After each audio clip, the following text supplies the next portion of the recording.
ফিরলাম বিরতির পর। সাবরুম এলাকায় বিদ্যুৎ স্পৃষ্ট হয়ে মৃত্যু হলো এক ব্যক্তির।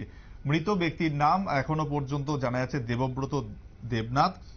ঘটনার বিবরণে জানা যায় যে শনিবার রাতে নিজের ওষুধের দোকানে নাইট ডিউটি করতে গিয়ে বিদ্যুৎ স্পৃষ্ট হয়ে মৃত্যু হয় তার।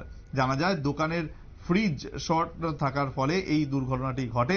ফ্রিজের সংস্পর্শে আসার সঙ্গে সঙ্গেই দেবব্রত দেবনাথকে উন্নত চিকিৎসার জন্য শান্তির বাজার জেলা হাসপাতালে নিয়ে আসলে কর্তব্যরত চিকিৎসকরা তাকে মৃত বলে ঘোষণা করেন।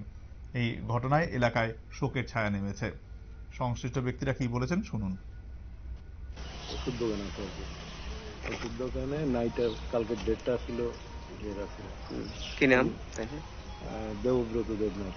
আচ্ছা, তো খেলা দেখতেছে, খেলা শেষ, ইন্ডিয়া জিতছে, এরপরে বাইরিয়া তখন বৃষ্টি হইতেছে, আরো অনেকেই রাস্তাতে আসছিল।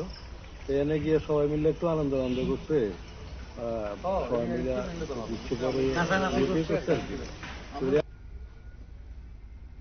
শুনতে পেলেন যে ফ্রিজ থেকে শর্ট সার্কিট হয়েই এই ব্যক্তির মৃত্যু হয়েছে এবং এই মৃত্যুর খবরে এলাকায় শোকের ছায়া। সময় আরো একটি বিরতির সঙ্গে থাকুন।